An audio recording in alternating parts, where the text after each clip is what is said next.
अब नेक्स्ट आता है हमारा मिमाज़मा philosophy.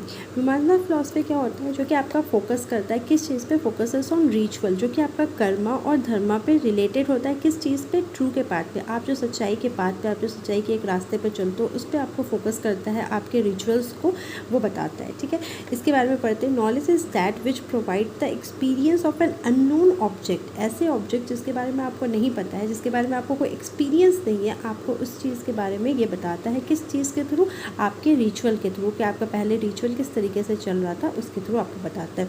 Not contradicted by other knowledge. कोई अदर नॉलेज, जैसे कि इसमें रिचुअल्स में क्या होता है, कभी कभी हमारे रिचुअल्स में क्या होता है कि बहुत सालों से कोई, आपने देखा होगा कि गाँव वगैरह में या फिर बहुत सारे ऐसे जगह पे बहुत सालों से कोई एक रिचुअल चलती भी आ रही है, तो हम उसमें अदर कॉन्ट्राडिक्टेड नहीं बनाते कि हाँ हमारा ये नॉलेज है या इस चीज़ों को चेंज होना चाहिए।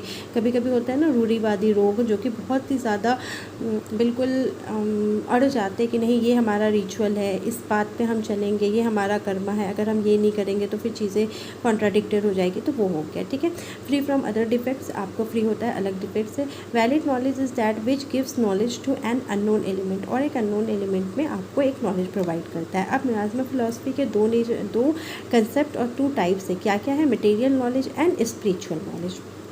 सबसे पहले आप मटेरियल नॉलेज के बारे में पढ़ते हैं। It is involve in the knowledge of material property, it is incomplete और इम्परफेक्ट नॉलेज। जैसे कि मटेरियल नॉलेज क्या हुआ, हमारे ह्यूमन का नॉलेज हो गया।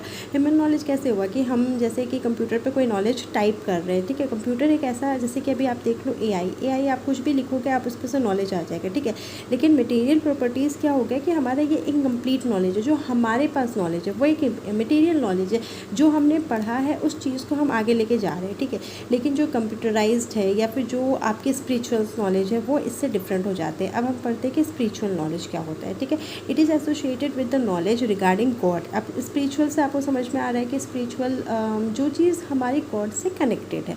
It is associated with the knowledge regarding God. This knowledge is based upon true knowledge education which gives knowledge of God. If someone truly attach to God, it is connected with the God and source, and if some not feel to be detach and not merge with the gods from their choice. Okay, तो यहाँ पर क्या बोला जा रहा है कि spiritual knowledge एक ऐसा नॉलेज है, जितना आप अपने एजुकेशन को पढ़ोगे, जैसे कि हमारे भगवद गीता में, हमारे कुरान में, हमारे बाइबल में जितनी आपकी चीज़ें लिखी हुई है, वो चीज़ें क्या होती है, आप जिस जिस तरीके से आप उसको पढ़ते हो, आप कनेक्टेड किससे करते हो, आप गॉड से कनेक्टेड करते हो, आप भगवान से, आप अल्लाह से, आप अपने जैसे से कनेक्टेड करते हो। ठीक है, तो ये स्पिरिचुअल नॉलेज हो गया कि आपके गॉड और सोल के बीच में आपकी कितनी ज़्यादा अंडरस्टैंडिंग है, आपकी कितनी ज़्यादा स्पिरिट है, आपका कितना ज़्यादा एक दूसरे को समझने का तरीका है।